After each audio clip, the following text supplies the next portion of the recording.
Tonight's topic of conversation is gluten and how it affects children. How many of you have been exposed to gluten or know what gluten is? Or how many of you here are kind of new to the concept and are just wanting to learn a little bit more about it because you hear about it on TV, you hear about it in the magazines, you see the aisles in the grocery store? I'm going to try to kind of introduce gluten.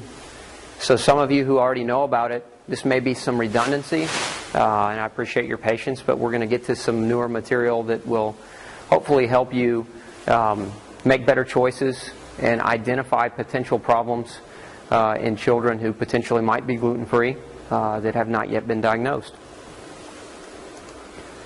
So the first thing is first, what is gluten? You hear the term so frequently now, it's a buzzword. They're actually putting gluten-free on food that never contained gluten in the first place. Just they'll sell more of it as a marketing tactic. Gluten is actually a protein, or more specifically, it's a mixture of proteins. So when you hear the term gluten, it's kind of a generic term. It really represents several hundred different types of smaller proteins found in grains. So those proteins are broken down into subfractions called prolamins and glutenins.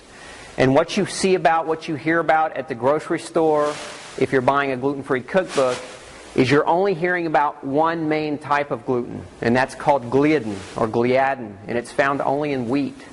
And this is a big problem with the way that gluten sensitivity gets diagnosed today. Most doctors are looking for a disease called celiac disease. Anybody familiar with that term? Celiac disease is an autoimmune disease of the intestines, and it's caused by ingesting gluten if you have a gluten intolerance. But if we're only looking for celiac disease and we're not looking for gluten sensitivity specifically, we're going to miss 90% of the people who needed to be diagnosed. This is kind of a diagram of what a grain looks like, and you can see here it's composed of an outer layer called a bran, an inner layer called an endosperm, and then it has an embryo in the center. Well, that endosperm layer is where 90% of the gluten resides. So gluten is, in a nutshell, it's basically a storage protein that's designed to feed the embryo so that the seed can sprout and grow. Even if you weren't intolerant to gluten, traditionally it's very difficult to digest because that seed is designed to survive, right? And it doesn't want to be digested. It wants to be pooped out so that it can grow in the ground and make a new plant. It's part of that genetic survival tactic. So any flour that's composed of the grain endosperm is potentially toxic to somebody who has gluten sensitivity.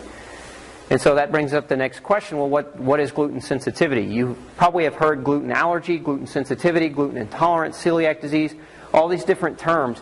Some of them mean the same thing, but some of them have different meanings. So gluten sensitivity and gluten intolerance are basically the same term. So you can use those two terms interchangeably.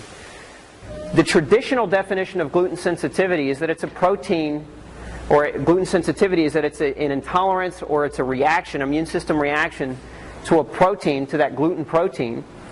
And traditionally also, most of the research has focused on the gluten found in wheat, barley, and rye. So only those three grains. But gluten is in all grains, not just in three grains. So we have to expand our mind and we have to expand that definition. It's not going to happen anytime soon. Gluten-free is a $1.5 billion industry, and they're selling $8 loaves of bread that obviously won't cost $8 to make, but because it's a specialty food, they can ask for a higher markup, they can ask for a higher price. So you're not going to see the definition change anytime soon because there's too much red tape, there's too much politics involved, there's too much money to be made. But a lot of these products that say gluten-free, these gluten-free breads and pastas and other things, are really not gluten-free, not by the actual scientific term or the definition of what gluten actually is.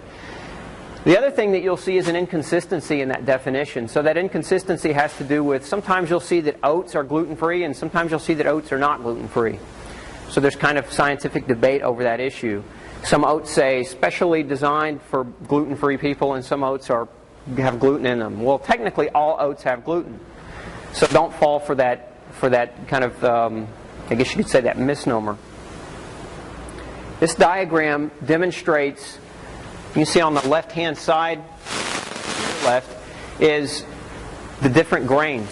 And this is not a comprehensive list of all grains, but it's some of the more common ones that are used in food processing today. You can see the grain on the left, and in the center, that top row, it says prolamine. And the prolamine is one of those subfractions of gluten that we were discussing earlier.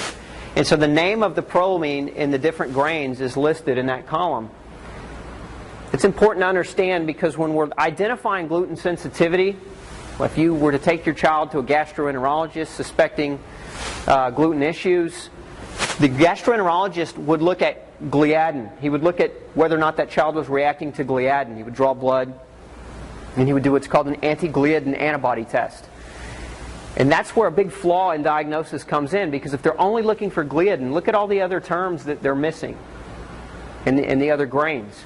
And then there's, like I said, gluten represents hundreds of different subfraction proteins, and if we're only testing for one and the results come back negative, it doesn't mean that we could disclude the diagnosis of gluten intolerance. So it's very important to understand. Now, the other thing that you'll see in the far column on the right side is you'll see the percentage of gluten found in that particular grain. So of the total amount of protein in that grain, that percentage that you see there of that grain is composed of a gluten protein. So as wheat is the highest, rye is 30 to 50%. You see oats are lower, 16%. And this is one of the reasons why there's that kind of miscommunication, is people usually don't react as severely to oats, but it doesn't mean they don't react to them. So this is where you can kind of run into some trouble. And then barley, and then down these bottom four here, millet, corn, rice, sorghum, they can be legally on the package, and the package can still say gluten-free, even though they're technically not gluten-free. And this is where it gets really confusing. But you can see corn has 55% of the protein is gluten. And that's a very common one. They make a lot of corn pastas and corn bread-based products that they claim are gluten-free. So you have to be very careful with that. And then, of course, rice. Rice is also very commonly used. It's much, much lower in gluten, but it still has gluten. And the problem with it is this. Gluten has been shown to be detrimental to the gluten intolerant in doses as small as 5 parts per million. So you really have to be careful. That's a crumb. So even though rice is low, it still has enough to potentially create a reaction. So let's talk about the difference between gluten sensitivity, intolerance, and celiac disease, because a lot of doctors try to use these two terms interchangeably, as if they're synonyms, but they're not the same thing. This kind of analogy is peanut allergy a disease? No. Peanut allergy is a state of genetics. A person can't tolerate eating peanuts. When they do, they break out in hives or have an anaphylactic reaction that ends them up in the hospital, right? But peanut allergy in and of itself is not a disease. Think of gluten the same way. Gluten intolerance is not a disease. It's a state of genetics. If you have certain genes and your body's not designed to process that gluten, if you eat enough of it over time, what's going to happen? It's going to slowly do damage, inflammatory damage to your body.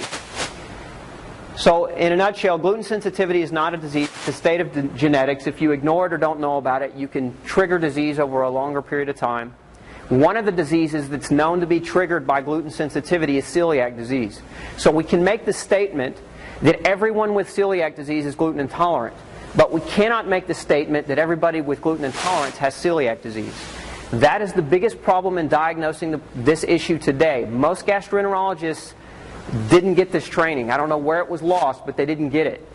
And so they're looking for celiac disease, and if a person doesn't have celiac disease, they're discluding a diagnosis of gluten issues altogether. And this is why so many people going gluten-free today that got misdiagnosed, they're going gluten-free anyway, and guess what's happening?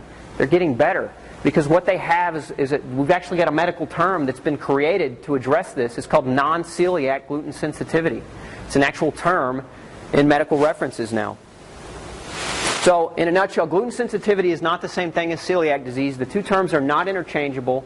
Don't get that part confused. If you understand that, you know more than 95% of the people, even people that today think they're gluten-free. This diagram illustrates some of the conditions that are associated or caused by gluten sensitivity. At the hub, you've got gluten intolerance, and the arrows point to different medical conditions that can be caused by gluten intolerance. There are over 190 medical conditions that have been documented now in medical literature and research studies that we know are caused by gluten. That's a lot of diseases.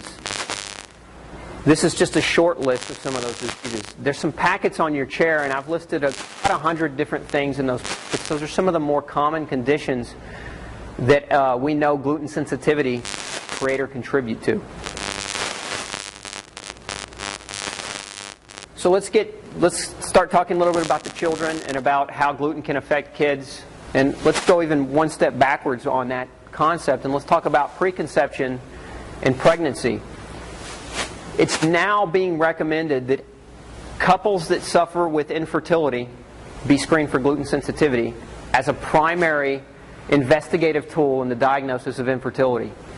What does that mean? I mean, infertility is rapidly on the rise. A lot of children today are being born because of fertility medications, because of in vitro fertilization and other things. When the problem with this is simply, if we help somebody get pregnant whose body is not healthy enough to sustain a pregnancy on its own, what do you think happens to the child when it's born? We have a higher rate of autism, a higher rate of developmental disorders, a higher rate of children that are not doing well in school, a higher rate of premature births, a higher rate of children being born with lower IQs and smaller head circumferences. And a lot of this has to do with infertility medicine creating potentially triplets and beyond in a person that wasn't originally healthy enough to sustain pregnancy in the first place. And one of the reasons of that infertility can be gluten sensitivity. It's actually a very common cause. I've personally seen 32 cases of infertility solved by omitting gluten from the diet. So it can cause infertility. It can also create spontaneous abortion. So if a woman has a history of spontaneous abortion or multiple miscarriages, we can suspect gluten intolerance or gluten sensitivity as a potential cause. But the other consequences in utero, as the baby is developing, if a woman is pregnant and is gluten intolerant and is eating gluten during the pregnancy, one of the things gluten does is it tells your immune system to overreact. So now we've got this overreactive baby immune system, and that utilizes more resources, it utilizes more nutrients, and so we can develop malnutrition and nutritional deficiencies during pregnancy that can lead to birth defects. The top two causes of birth defects in the U.S. are folic acid deficiency. Folic acid is a B vitamin. Zinc deficiency. Zinc is a mineral. And then, of course, we also see a high prevalence of low birth weight and premature babies when given birth to mothers who are gluten intolerant. As a child is born, these are some of your more common symptoms in infancy that are oftentimes overlooked. I hear this a lot in a lot of my own patients. The doctor said he or she would grow out of it. So maybe there was some vomiting or some excessive diarrhea or some excessive colic. Those are primary symptoms that the baby's not happy because what the baby is eating is creating gastrointestinal distress, gastrointestinal problems, which can lead to a lot of these issues. So colic, breaking out in hives, eczema is very, very common. Other types of skin rashes, psoriasis, also common.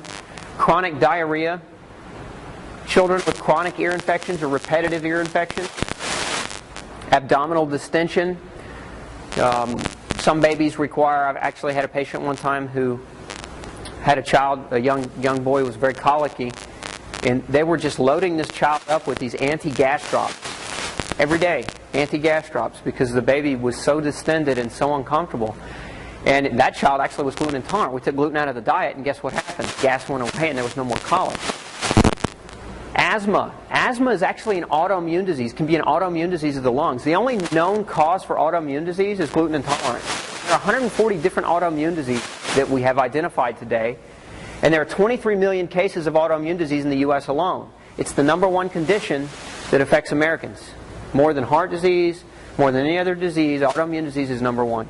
The reason why it doesn't get the press is because there's 140 different kinds of autoimmune disease, so they get watered down. Rheumatoid arthritis, lupus, hypothyroidism, hyperthyroidism, Cushing's disease, Addison's disease. These are all different forms of autoimmune responses, but in a nutshell, autoimmune disease is when the immune system doesn't know how to recognize the body as friendly, so it attacks the body.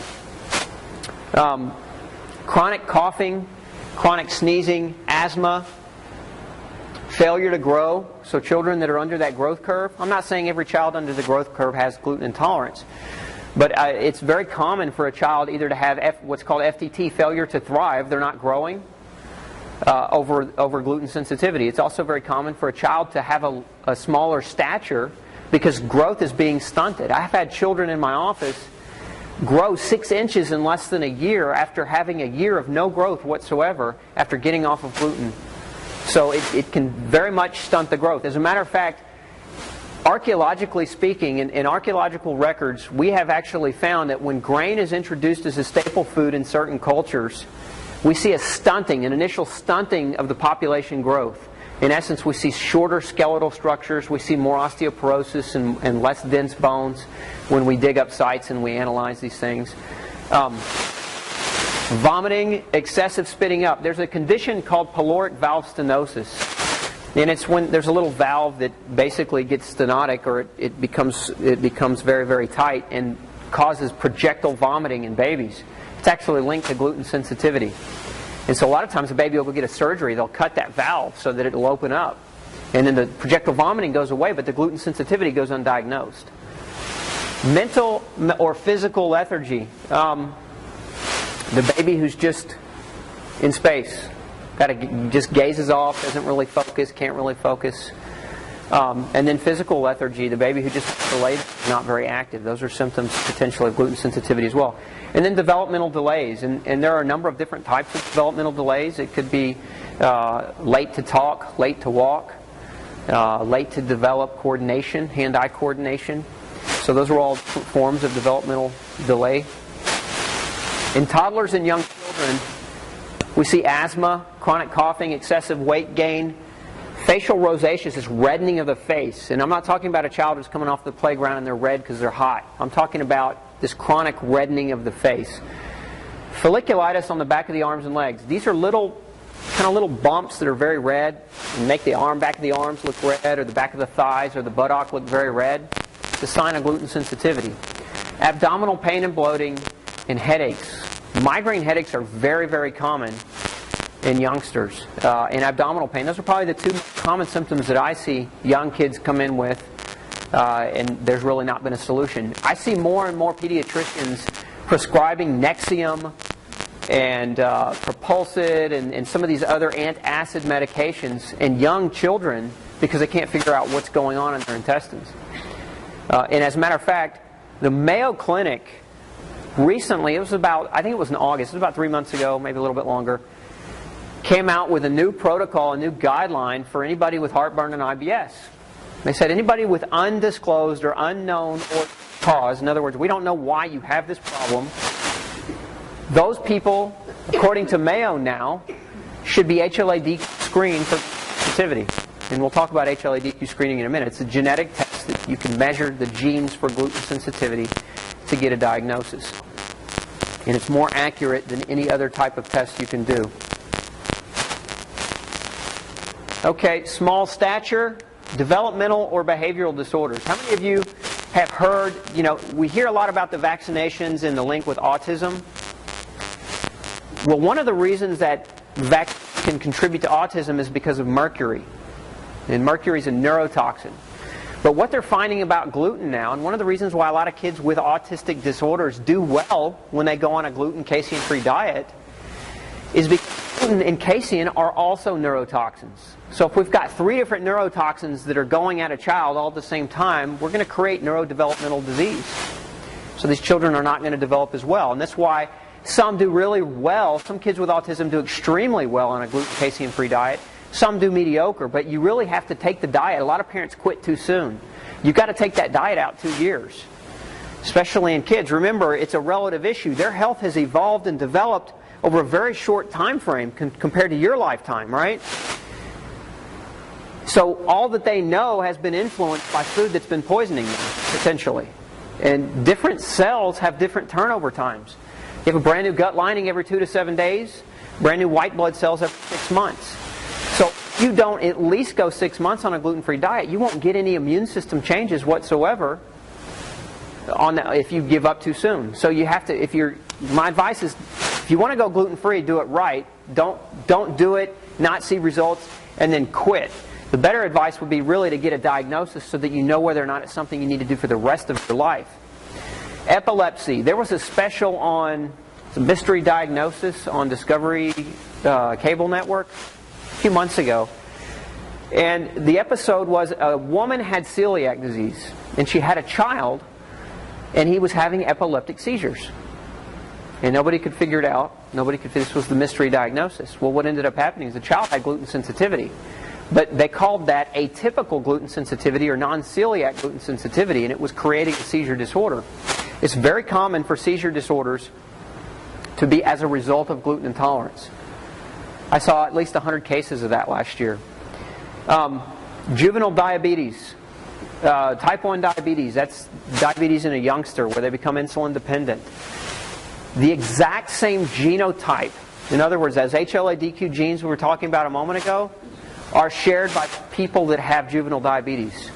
So in a nutshell, you could really, technically, you could say that all people with juvenile diabetes have gluten intolerance. And one of the reasons they lose pancreatic function and insulin production is because of gluten. Gluten actually has now been shown to damage the nerves that are responsible for regulating the release of insulin by the pancreas. It's one of the major ways that it impacts those individuals. Diarrhea, constipation, and you notice that's two polar opposites, right? Diarrhea, constipation. Most doctors are trained, and I was trained in school also, to look for diarrhea. But it's usually diarrhea mixed with constipation. So you may have a day where you have 3 bowel movements, and then you may go a week before you have another one. That's typically the way it manifests. With some people, I've had patients go 3 weeks without a bowel movement. Terrible pain. Spontaneous nose bleeding. This is sometimes the only symptom. The nose just starts bleeding.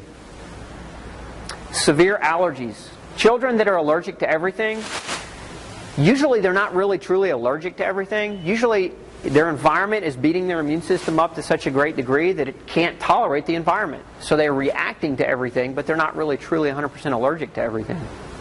But children with severe allergies oftentimes can have gluten sensitivity. And when you remove gluten from the diet, lo and behold, now they can go outside and play without having a severe reaction, facial swelling, and nasal congestion. Food and behavior. This is probably a lost concept. Well, it is a lost concept to a lot of people and to a lot of physicians. I've actually talked to a lot of doctors. I've interviewed every expert on gluten sensitivity. I've talked to a lot of the world-leading neurologists and physicians that study diet and behavior. And these people are kind of in a field of their own, because the mainstream physician, I've actually had doctors tell me this, there's no such thing as food allergies. The only food allergy you can have is milk and peanuts, that's it. There's no other kinds of food allergies you can have. This is a thought from a man or a woman who's educated, who went to school for 10 years, and this is what I'm hearing, and this to me is very, very alarming. How many times do you see doctors acknowledge food as important? And I don't know what your experiences are, and I'm not saying that all doctors are bad. I don't believe that at all. But it's very common to go to see the doctor, and instead of the doctor taking time to look at the diet and to analyze what the person is eating, to make a good diagnosis, to potentially connect bad food to bad health, they're busy writing a prescription that is treating a symptom that may or may not, well, usually it won't solve the person's issue. It won't solve the person's problem. If you have heartburn, Nexium is not going to solve the heartburn. It's going to diminish the heartburn. But the question remains, why is it there? High blood pressure. High blood pressure, the medication's not going to solve the hypertension. It's going to lower the blood pressure so you don't have a stroke, but it's not going to solve the issue of why the blood pressure is high. And this is really where doctors, to me, the doctor of the future is going to take this ball and run with it, and they're going to be more investigative. And one of the things they're going to be looking at is food. Because food is the ultimate drug. All drugs are derived from plants or foods. So if we can take a food and we can take a piece of that food and we can ultra concentrate it and we can bring about this biophysiological effect that has this outcome that we're looking for, then couldn't it be said also that if we eat the right foods every day consistently over time, that we can bring about those same effects beneficially without the drug? Absolutely. The answer is yes. You are what you eat. Brain function is voluntary and involuntary. So there are things that you think about doing and there are things that you don't have to think about doing. But normal brain function depends on biochemicals. And in a nutshell, biochemistry is nothing more than applied nutrition. Okay? The concept of biochemistry is nutrition. So nutrition depends on these little neurochemicals that the body produces. And guess what? These neurochemicals are made out of amino acids that are derived from proteins. They're made out of minerals. They're made out of vitamins. They're made out of carbohydrates. They're made out of fats. They're made out of the key things that you put in your body every day. You also have neural synapses. And these neural synapses are these endpoints of nerves that communicate to other nerves, are also made out of those very same nutrients. And white and gray matter, which are what insulate. White matter insulates your nerves, also made out of fat and protein and B12 and zinc and other nutrients. So we have to look to nutrition first. We can't look to nutrition never. We have to look to it first. It has to be a priority if a person is going to solve why they're unhealthy. Look at today's kids. How many of you have kids, because we're here at Athletic Revolution, how many of you have kids that play sports? How many of you been to a soccer game with your kid or a basketball game with your kid, and one of the parents wants to bring snack? Right? And they want to bring snack every time. And here we've got this halftime. And we're here promoting athleticism. We're here promoting exercise, right? And competition, healthy competition. Yet, at halftime, we're eating cookies and Gatorade that's loaded with sugar and corn syrup that's been genetically modified. Why is that okay, and why is that socially acceptable? It shouldn't be, but it is. Because people don't stand up for it, because the concept is lost. The concept of food being critical and being that important to health is very, very lost in today's society. So leaving out of here today, you really want to take that with you, and you want to re-own that concept. You want to rediscover it if you haven't already. Food is a drug. If brain chemistry is altered on a biochemical level, then thoughts become altered, because thoughts are controlled by chemistry. And chemistry is controlled by thoughts. It works both ways. It's not a one-way street. It's a two-way highway. Thoughts can be altered, and subsequently actions can be altered. So, how many of you have ever eaten sugar and got a high, or drank a cup of coffee and felt jittery and rushy? That's chemistry at work. That's diet at work. It's altering you. Maybe you've been drinking coffee for 15 or 20 years, and so the caffeine doesn't jolt you like it used to. But don't think it's still not having a chemical impact. So, point being, food affects behavior. They've studied this in prisons. They've studied this in schools, in troubled schools, where they've actually brought in all organic food and fed them correctly and properly, watched grades go up, watched discipline problems go down, because food affects behavior.